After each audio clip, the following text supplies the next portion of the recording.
The swamps of America look quiet from above. Endless sheets of water, drifting grass, and heat that blurs the horizon. But step inside, even for a moment, and the calm breaks. Sound travels in strange directions. Light bends across the water. Paths vanish. Engines fail. And sometimes the swamp returns things that were never lost, or takes what no one saw disappear. Here in the Everglades, the ground isn't solid, the air isn't empty, and the past never stays buried. People talk about the wildlife, the danger, the storms, but the real stories are deeper, older, woven into the mud like memory. 6 mysteries. 6 reasons the Everglades isn't just alive and it's aware. Lock the doors, put on your headphones, and pull your blanket tight. Because after this video, you'll never see the Everglades the same way again. The vanishings along Loop Road.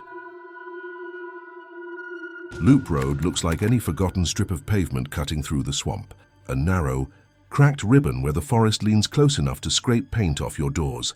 Tourists rarely drive it. Rangers avoid it at night. And the people who grew up around Big Cypress say the same thing.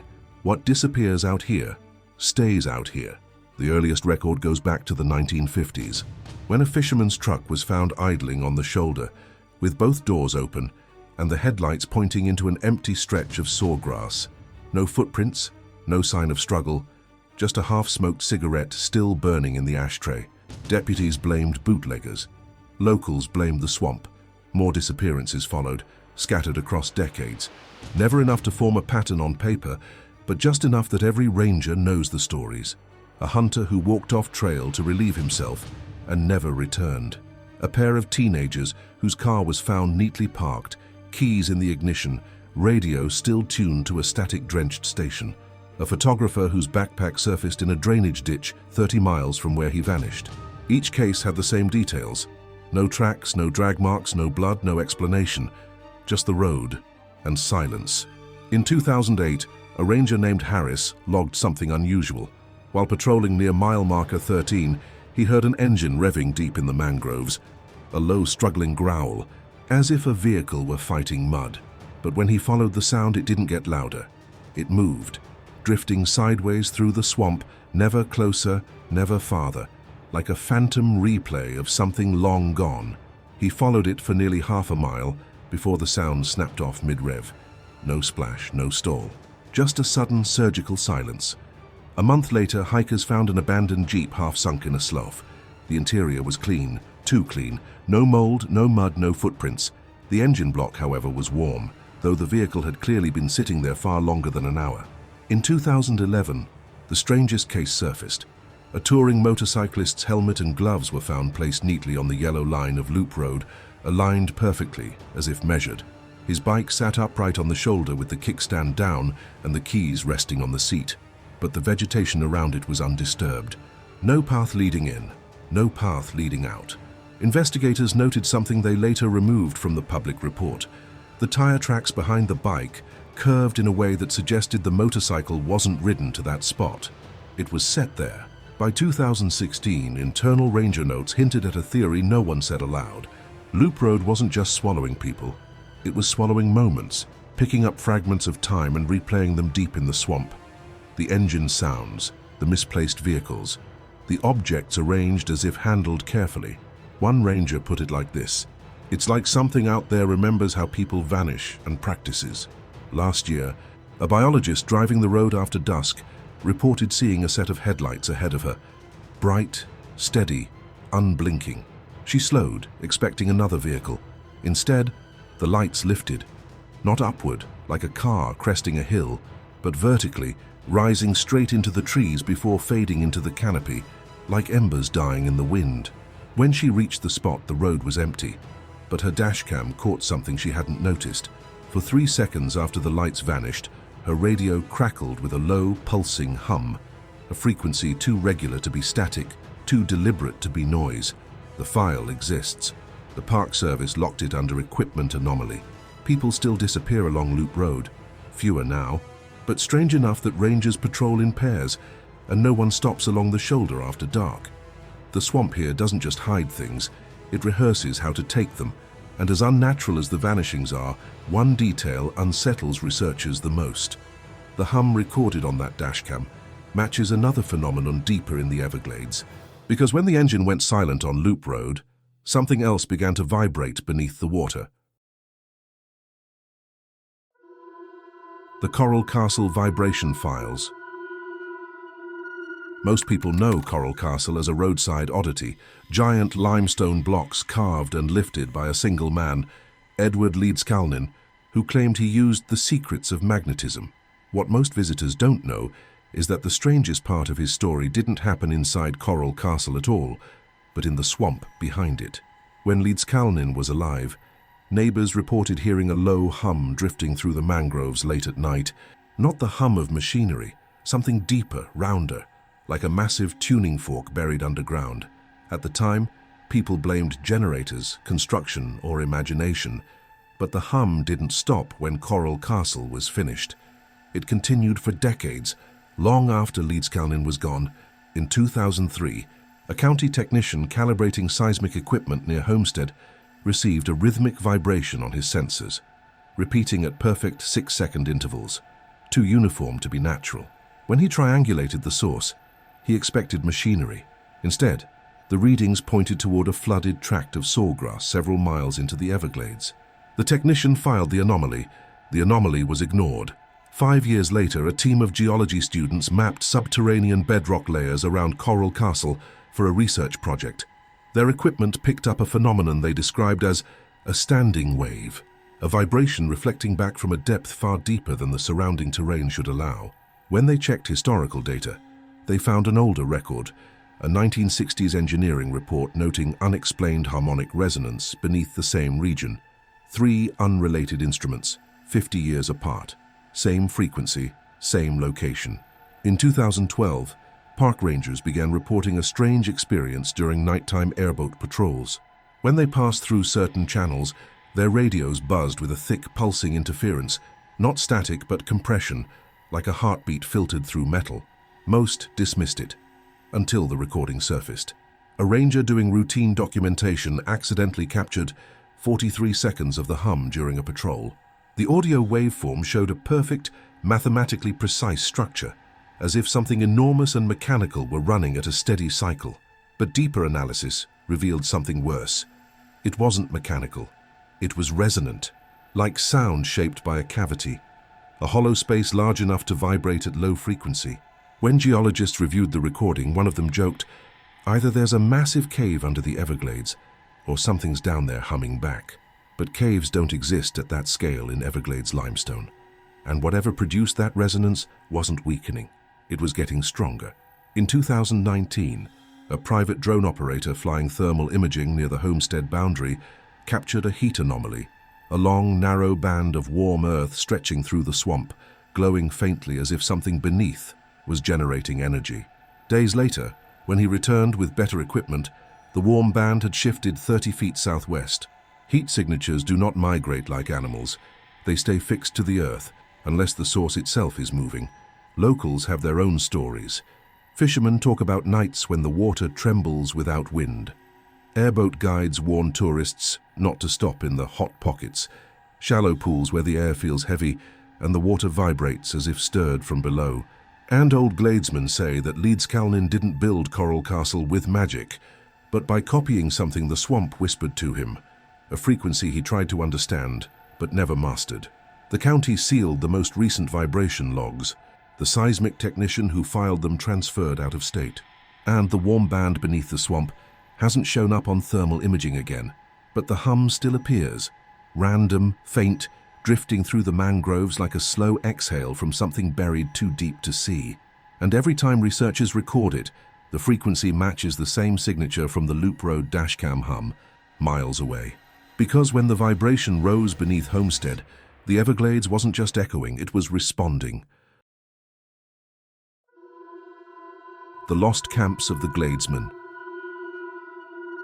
Long before airboats and park boundaries, the Gladesmen lived deep inside the Everglades. Hunters, trappers, and fishermen who built rough cabins on stilts in the middle of the swamp. Their camps were simple: plank walls, tin roofs, and narrow walkways propped above the water.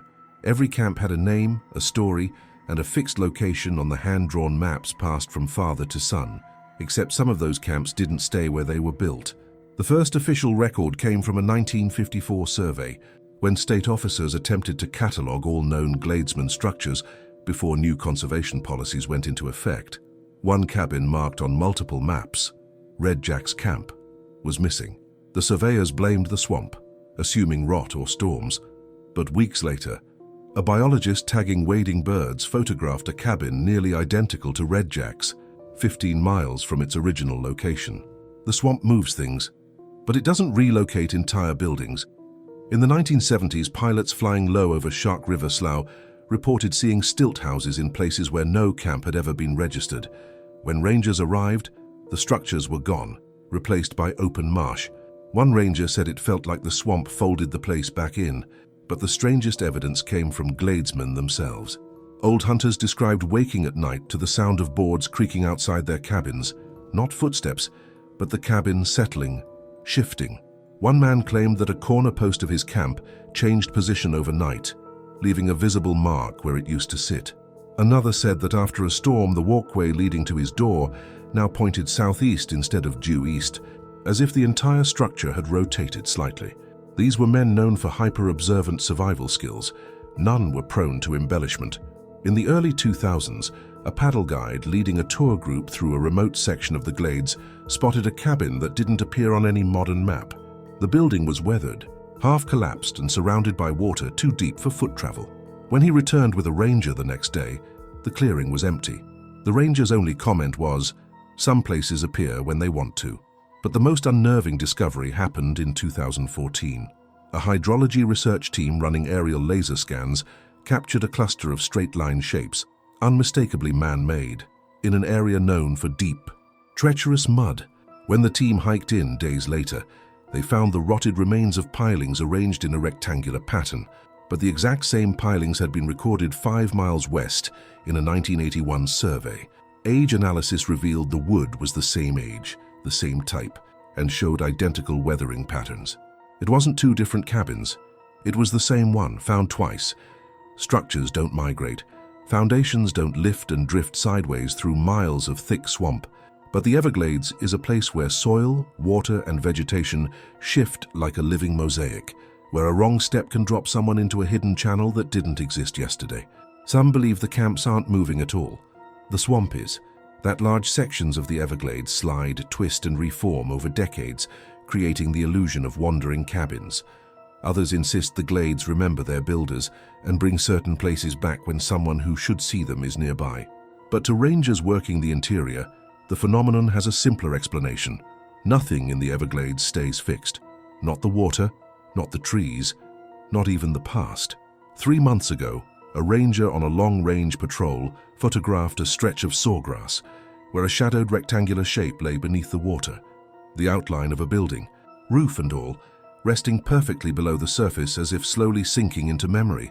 When she returned 48 hours later, the outline was gone. The water was smooth, the grass was straight, but a single wooden plank floated nearby, its edges aged unevenly, as if it had lived many different lifetimes in many different places. And far to the south, where the water grows darker and the storms grow louder, something else was beginning to move through the marsh. The Everglades python anomalies. The Burmese python invasion is one of the most infamous ecological disasters in Florida's history, a population explosion so intense that biologists stopped estimating numbers and started measuring territory. But deep in Shark River Slough, beyond the tourist boardwalks and the controlled burn zones, rangers and wildlife officers have recorded something far stranger than simple overpopulation. The pythons out there don't behave like the ones anywhere else. The first report surfaced in the early 2000s, when trackers noted GPS collars drifting in patterns that made no biological sense. Straight-line movements, miles long across flooded terrain. Pythons shouldn't cross in a single night. At first, the collars were blamed, but when teams followed the signals, they found the snakes in places where the path to reach them simply didn't exist. No broken vegetation, no mud trails, no sign of how they got there. In 2009, A python measuring over 18 feet was recovered, with unusual scarring along its sides, deep, parallel grooves that appeared healed, as if the animal had repeatedly forced its body through something narrow and metallic. But no fencing, rebar, or construction material existed anywhere near the capture site. A biologist wrote one quiet line in his report: "These scars show directionality. Something guided it." Then came the size anomalies. Pythons above 20 feet exist, but they're rare. In deep Big Cypress, they're becoming common. One ranger trapped a massive adult whose proportions were off, not just long, but thick in a way that suggested accelerated growth.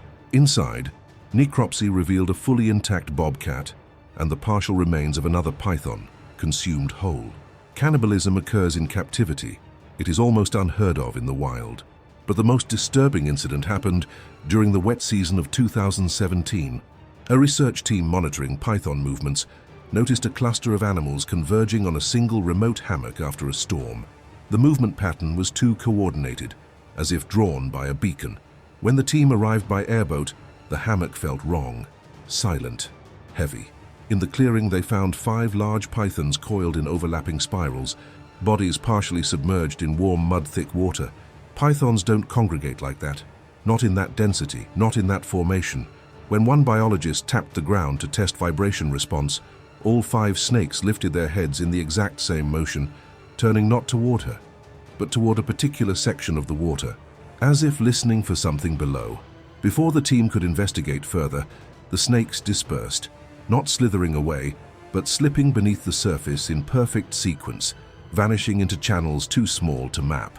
A month later, a trapper checking his lines south of the site reported finding a python's skin stretched across a mangrove root, more than 30 inches wide. Width like that doesn't match any known specimen, but the skin wasn't intact. It looked torn, as if the snake shed unnaturally fast or had been forced out of its old form. Other anomalies followed. Pythons recorded at depths far beyond their known diving capability. Snakes appearing on elevated tree islands with no approach tracks. Thermal signatures showing animals moving in tight arcs, as if circling something unseen. One body recovered with abnormal vertebrae spacing, suggesting skeletal distortion. By 2022, a few wildlife officers developed a theory they only discuss off-duty. The python population is reacting to something beneath the swamp. Vibrations, pulses or pressure changes deep under Shark River Slough. And sometimes the snakes aren't avoiding those vibrations, they're following them. The latest field log describes a python found lying perfectly still on a hummock, tongue flicking rapidly as if tasting the air, even though the air was still and silent. When the ranger stepped closer, the snake didn't flee. Instead, its entire body tensed, not toward the ranger but toward the ground, as if it felt something coming.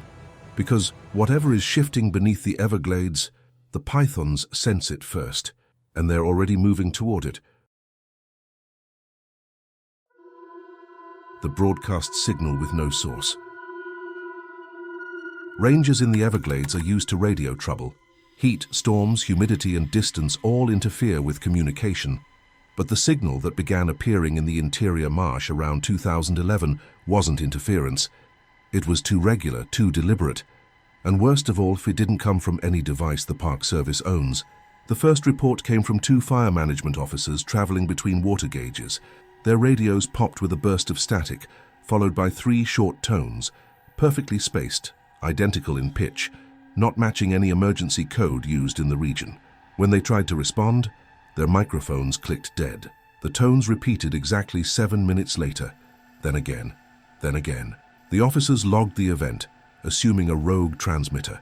But when technicians checked the frequency database, nothing matched. Within a year, the tones were heard by biologists, hydrologists, and law enforcement rangers, always deep in the interior, always at low elevation, and always in areas with shallow, slow-moving water. One ranger described the sound as a heartbeat, but clean and mechanical. Another said it felt too close, like it wasn't traveling through the air. It was traveling through the ground. The park installed portable receivers at multiple stations to triangulate the source, but the result made no sense. The signal appeared strongest in places where there was nothing but water and sawgrass for miles. No towers, no boats, no buried cables, no equipment, just swamp. In 2013, An audio technician brought in by the state recorded the tones and ran spectral analysis. The pattern behaved like something bouncing inside a confined chamber, echoing in a way only possible if the source were inside a large cavity. But the Everglades has no massive caverns. The bedrock sits shallow. The whole region is limestone and marl, unless the cavity wasn't a cave, unless it was something moving. 2 years later, a team of airboat rangers heard the tones intensify sharply as they passed over a narrow channel. The water beneath the boat vibrated, not rippling, not churning, but trembling, as if a heavy engine were running deep below the surface. One ranger dropped a hydrophone into the water. The tones were clearer under the surface than in the air. Every known radio signal loses strength underwater. This one grew stronger, as if it belonged down there. In 2018, a nighttime patrol near the abandoned Aerojet test site captured the strangest recording yet. The tones accelerated, stacking into a steady pulse, then stretched into a low, rising hum, the exact same frequency pattern recorded on Loop Road years earlier. The rangers immediately checked for outside transmitters. Nothing. Checked for aircraft. None. The nearest radio repeater was offline. The swamp was pitch black. And yet the hum continued for nearly 40 seconds beneath the water, vibrating through the hull of the airboat in a smooth, controlled cycle. Not random, not atmospheric, not accidental. When the hum finally stopped, the marsh went unnaturally silent. No frogs, no insects.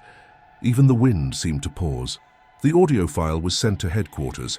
The response was a single sentence: "Do not pursue further environmental artifact."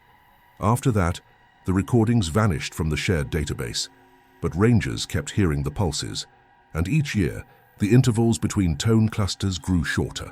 Last summer, a biologist downloading water-level data heard the tones again, this time deeper, slower, vibrating through the mud beneath her boots. She stepped closer to the water's edge, lifted her radio, and the device crackled with a burst of static that formed a perfect descending scale.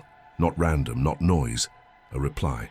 She backed away, but the tones followed her along the shoreline, growing faint only when she reached higher, drier ground. She later described the feeling this way: it wasn't just broadcasting, it was locating. And hours after that final recording, pilots reported a brief flash of green light rising from the same stretch of sawgrass where the signal had been strongest. Because when the signal changed pitch, the Everglades answered with light. The sawgrass green flash. Pilots call it the marsh flare. Fishermen call it the blink. Rangers call it the thing no one writes down. But for nearly 80 years, people across the Everglades have reported the same impossible sight. A burst of green light rising from the sawgrass, silent and fast, bright enough to paint the sky for a fraction of a second, then gone as if the swamp swallowed it whole. The earliest written account comes from a 1941 Coast Guard pilot who saw a narrow emerald beam shoot upward near Broad River. He described it as a flare without fire, a signal without heat. The military briefly investigated, assuming smugglers. They found nothing: no boats, no camps, no fires, no explosives, just wet earth that steamed in the darkness. More sightings followed, always the same. A single pulse, never more than a second, always green. In the 1970s, a team of meteorologists tried to attribute the flash to atmospheric refraction, the same rare phenomenon that can cause a green flash at sunrise or sunset over the ocean. But the Everglades sightings didn't match the pattern. They didn't occur at the horizon. They didn't occur at dawn or dusk. They erupted from the ground, from the exact center of the marsh, where no elevation or mineral content should scatter light in that color. Then came the photographs. In 1998, a wildlife volunteer monitoring wading birds caught a green flash on film, a thin vertical streak rising from the sawgrass like a laser. The photo wasn't released to the public, but the volunteer kept a copy. When he took it to a university optics professor, the professor quietly told him, "Whatever you captured wasn't light bouncing off something. It originated there." The flash appeared again in 2005, this time recorded by a storm chaser documenting lightning strikes. When he slowed the footage, he noticed something unsettling. Exactly 0.14 seconds before the flash, the water around the origin point vibrated, A circular ripple spread outward in a perfect ring, too fast and too uniform to be wind. Something under the swamp released energy, and then the flash erupted. In 2019, a search and rescue helicopter spotted a green column rising near Lostman's River. The pilots described it as a lighthouse beam shot vertically. When they circled back, they saw nothing but normal marsh. But the helicopter's onboard sensors logged a spike in radiation, not dangerous but precise, at the exact coordinates of the flash. The spike lasted 3 seconds, then vanished. The FAA reviewed the data and advised pilots to avoid unnecessary low-altitude operations in that sector. No further explanation was given. But the most chilling encounter happened just 2 years ago. A ranger and her trainee were tracking a panther collar near a remote tree island when the marsh ahead of them lit up. Not white, not yellow, green. A tall, narrow flare rising silently from the grass. The ranger froze. The trainee raised his flashlight, but she grabbed his wrist. "No light," she whispered. "Don't answer it." The flare faded in less than a second. The swamp went dark again. When they reached the site minutes later, the grass was warm to the touch, as if something beneath had heated it briefly. The mud vibrated faintly beneath their boots, and scattered across the ground were dozens of dead insects, all lying in a perfect circle around the flashpoint, as if dropped from above. Nature doesn't make perfect circles. Not here, not anywhere. The ranger filed a minimal report, the trainee filed none. But that night, the tones recorded in Mystery 5 began pulsing again, stronger, faster, rising in synchronicity with long, narrow tremors beneath the marsh. And when technicians compared the pitch of the pulses with the spectrum of the green flash, they found something they shouldn't have. The frequencies matched. Not exactly, but close enough to belong to the same source. The swamp wasn't just emitting light, it was communicating. Because when the green flash rose over the sawgrass, it wasn't a signal to us, it was a reply to whatever was humming below. 6 stories. 6 reminders that the Everglades isn't a place you visit. It's a place that listens back. A road that rehearses disappearances. A vibration deep enough to shape stone. Camps that move like memories in the water. Pythons reacting to signals we can't detect. Broadcasts with no transmitter. And a green flash rising from a swamp that never needed permission to speak. The Everglades isn't a landscape. It's an intelligence written in mud, heat, and silence, old enough to remember everything we've forgotten, and patient enough to reveal it one shimmer, one hum, one disappearance at a time. And this was only the beginning. We're just opening the doors to a 5-episode journey through America's most mysterious wetlands. The Everglades, Atchafalaya, Okefenokee, the Great Dismal Swamp, and the forgotten marshlands scattered across the country. 4 more episodes, 24 more mysteries. Each stranger, deeper and more unsettling than the last. If this first chapter stayed with you, thank you for being here.